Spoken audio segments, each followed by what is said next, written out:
Hello friends, hope आपको analysis आज का पसंद आया रहेगा। जहां पे आप देखोगे तो बहुत ही बढ़िया हमने निफ्टी बैंक निफ्टी का एनालिसिस किया था।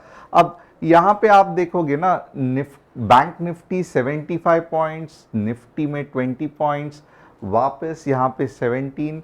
और यहां पे एक जो बैंक निफ्टी का ट्रेड था, ये वहाँ पे स्टॉप लॉस डालने में कुछ गड़बड़ हो गई थी। वो भी किस्सा बहुत मज़ेदार है, मैं आपको आगे जाके बताऊंगा। But overall it was a very very fantastic day. अब मैं यहाँ पे निफ्टी का एनालिसिस करने वाला हूँ, बैंक निफ्टी का एनालिसिस करने वाला हूँ, जिसकी एक्सपायरी कल रहेगी। और अगर आपको चाहते हो कि आज जैसे एनालिसिस किए वैसे शानदार से एनालिसिस आपको मिले, तो बहुत इंपॉर्टेंट आपको क्या करना है, चैनल को सब्सक्राइब, बेल बटन को हिट, डिस्क्रिप्शन में जो व्हाट्सअप कम्युनिटी है उसे क्लिक करके हमारे साथ जुड़ जाना है। तो व्हाट्सअप कम्युनिटी जो डिस्क्रिप्शन में है उसे ज्वाइन करना मत भूलना। अब आइए देखते हैं, अपार्ट फ्रॉम दैट हम क्या करेंगे। हम एनटीपीसी, बंधन बैंक, टाइटन और बीईएमएल, ये चार स्टॉक्स का एनालिसिस निफ्टी बैंक निफ्टी के बाद करेंगे। आपके अगर स्टॉक्स अटके हुए हैं, और डेफिनेटली मुझे मालूम है बहुत सारे लोगों के ये जो फॉल आया उसके कारण गिरे हुए हैं स्टॉक्स, और कंफ्यूज हो रहे हैं, पैनिक हो रहे हैं, क्या करना है क्या करना है, तो आप डिस्क्रिप्शन जो कमेंट सेक्शन है वहां पे डाल सकते हो। मैं ये एनालिसिस आपको करके दे सकता हूं। अब ये जो भी मैं कर रहा हूं ये एजुकेशनल पर्पस है, मैं कुछ भी बाय सेल का रिकमेंडेशन नहीं दे रहा हूं। अपार्ट फ्रॉम दैट कुछ टॉप न्यूज देखते हैं। Eicher motor on Tuesday reported 34.43% year on year increase in consolidated profit. तो यहाँ पे अगर आप देखोगे तो प्रॉफिट बढ़ गया है। आइशर मोटर डेफिनेटली ध्यान रखने जैसी है। इनफैक्ट सभी ऑटोमोबाइल स्टॉक्स अच्छा परफॉर्म कर रहे हैं। Companies that export a large part of their produce are seeing shipment delays and a rise in freight cost. Divi's Laboratories that sell pharma products indicated a potential 30% rise in freight cost due to Red Sea situation. अब ये Red Sea situation के वजह से जो export करते हैं उनके लिए बहुत दिक्कत होती है। तो इसके लिए अगर देखोगे एक्सपोर्ट कंपनीज जो फिजिकल एक्सपोर्ट करते हैं उनके लिए कुछ थोड़ी सी बैड न्यूज़ है। और ख़ास करके फार्मा कंपनीज जिनको फ्राइट कॉस्ट बढ़ने वाला है, तो ये जस्ट एक छोटा सा ध्यान देने जैसी चीज़ है कि कुछ थोड़ा सा वीकनेस एक्सपोर्ट करने वाले कंपनी में दिख सकता है। अब आगे बढ़ते हैं वन बाय वन। निफ्टी का अगर आप व्यू देखोगे तो हो क्या रहा है निफ्टी में।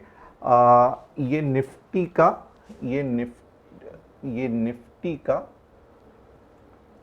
ये निफ्टी का डेली चार्ट मैंने ओपन किया है। ओके, दिस इज निफ्टी का डेली चार्ट। अब अगर आप यहां पे देखने की कोशिश करोगे तो हो क्या रहा है, थोड़ा सा ध्यान देना। हम प्रॉपरली एक कंसेप्ट के साथ सीखने की कोशिश करेंगे। मार्केट नीचे गया, ऊपर आया, नीचे गया, ऊपर आया, नीचे जाने की कोशिश कर रहा है। अब इम्पॉर्टेंट चीज़ क्या है ना, तो आप अगर देखोगे तो यहाँ से जो फॉल है लॉजिकली, मैं आपको ज़्यादा कंफ्यूज नहीं करूँगा, लॉजिकली क्या है, यहाँ से यहाँ जाना चाहिए, राइट। ये क्यों जाना चाहिए ऐसे, बहुत सिंपल है, क्योंकि यहाँ पे कुछ पावरफुल सेलर्स बैठे हैं जो मार्केट को नीचे गिरा रहे हैं। और ये यहाँ पे ही आके मार्केट को क्यों डिसीजन लेना है, बहुत सिंपल है, क्योंकि यहाँ पे पावरफुल बायर्स बैठे हैं जिन्होंने लास्ट टाइम मार्केट को ऊपर ढकेला था। तो अब सेलर्स पावरफुल सेलिंग करते करते आ रहे हैं। कहां पे ये सेलिंग खत्म हो सकता है, ये वाला पॉइंट है। बट ये स्टोरी आधी अधूरी है। क्यों, क्योंकि आपको यहां पे कुछ देखना है कि क्या गड़बड़ चल रहा है जो लास्ट टाइम नहीं चल रहा था, या लास्ट टाइम आपको इतना ज्यादा रियलाइज नहीं हुआ था। आप यहां पे देख सकते हो एक रेड कैंडल आती है, उसके बाद में नीचे के तरफ से बाइंग होके एक पिन बार वाली ग्रीन कैंडल आती है। वापस अगले दिन सेलर्स आते हैं, सेल करने की कोशिश करते हैं। उसके बाद ये पॉइंट के लिए अगर आप देखोगे आज एक्चुअली मार्केट को क्या करना चाहिए था, तो 21,460 के आसपास तो आना चाहिए था, बट आप देखोगे ऐसे नहीं हो रहा है। वापस आप नीचे के डायरेक्शन में बाइंग आ गई है। इसका मतलब क्या है ना कि जो बायर्स है वो हर एक डिप पे अपॉर्चुनिटी ले रहे हैं क्वालिटी स्टॉक्स बाय करने का, जो रिटेलर नहीं समझ पा रहे। रिटेलर क्या कर रहे हैं, रिटेलर अपना, जस्ट 1 मिनट, या रिटेलर्स क्या कर रहे हैं, तो रिटेलर्स हमेशा अपना जो स्टॉक्स है वो डर के बेच रहे हैं लोअर रेट में। जो 10-15% प्रॉफिट हुआ था स्टॉक, उसको भी 5% के प्रॉफिट में बेच रहे हैं। क्यों? क्योंकि उनको डर लग रहा है कि ये मार्केट और नीचे आएगा। बट कुछ इंस्टीट्यूशंस, कुछ स्मार्ट बायर्स ऐसे हैं जो हर एक डिप पे अच्छा खासा बाय कर रहे हैं। जैसे आप देखोगे IRFC ऑलमोस्ट 10%, 12% बढ़ा। ऑलमोस्ट हर एक बैंकिंग का, PSU बैंकिंग के स्टॉक 2-2.5% बढ़े हैं। आज बहुत सारे स्टॉक्स हैं जिन्होंने अच्छा खासा मुंह दिया है। तो इसका मतलब है तो अभी बुलिशनेस आ जाएगा? डेफिनेटली ऐसा नहीं है। बुलिशनेस कब आएगा? बुलिशनेस तभी ही आएगा जब ये मार्केट 21,830 के ऊपर डेली में चला जाएगा। इसके अभी का जो सिचुएशन है, इसमें मुझे यही समझ में आ रहा है कि आपको कुछ लॉलीपॉप जैसा जो पहले होता था ना, एक ही शॉट में गिरा मार्केट कंटिन्यूस 4-5 दिन गिर रहा है, ये सब यहाँ पे दिखना थोड़ा सा मुश्किल है। अब मार्केट में नीचे के डायरेक्शन पे सेलिंग का स्ट्रेंथ कब होगा?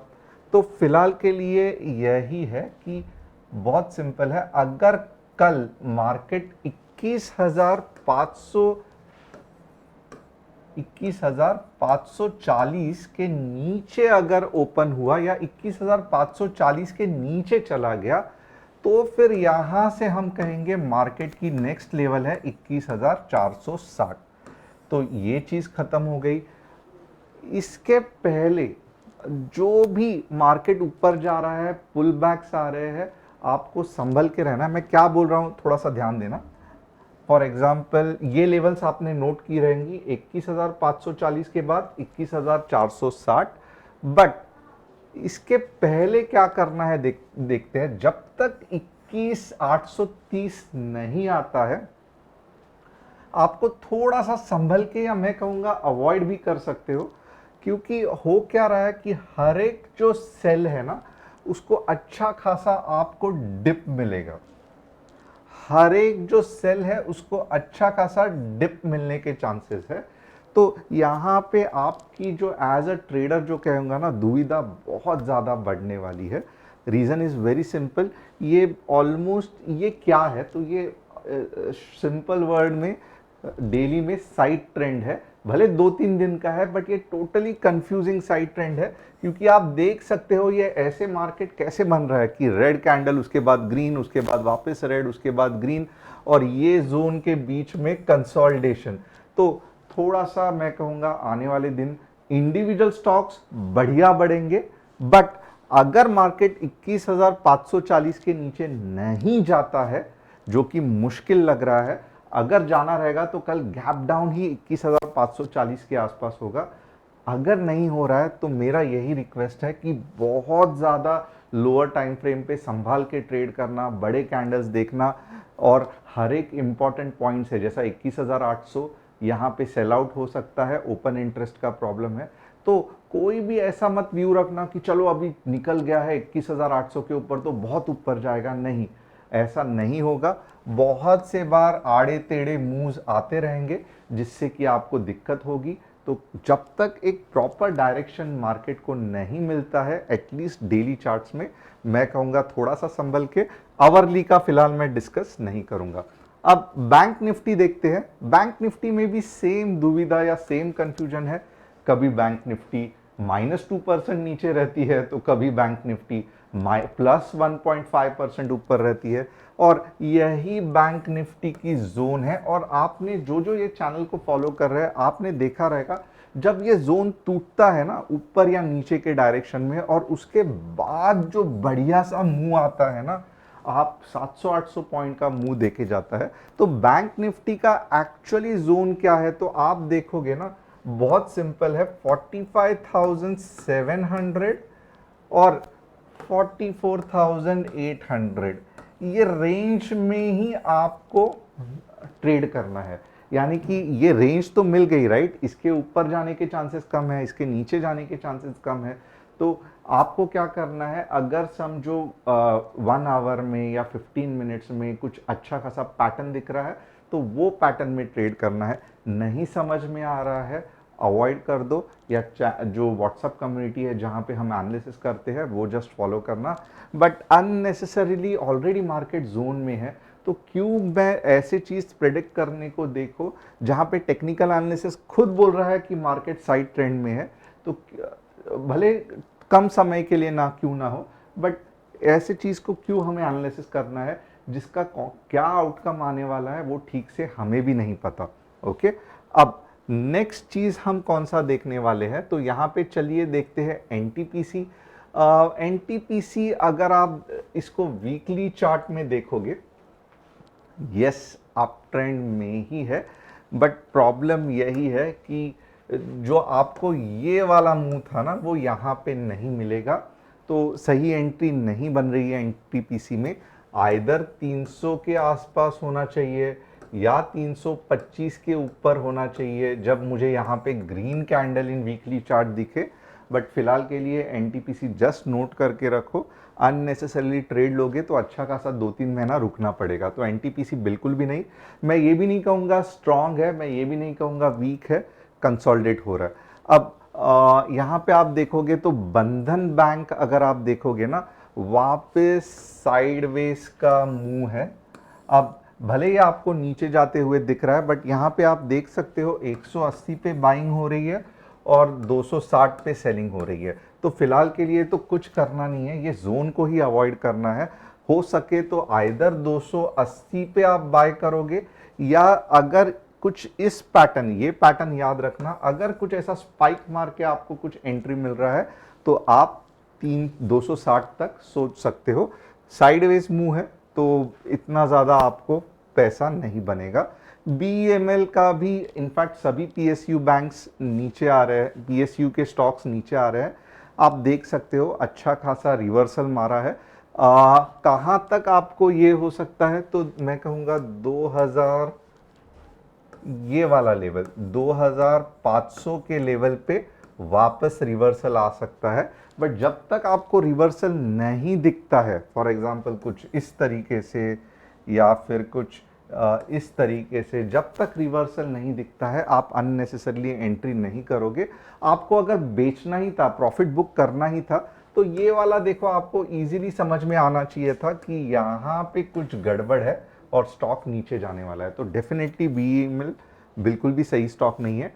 टाइटन का भी बहुत पहले एग्जिट होने का टाइटन ने इंडिकेशन दिया था।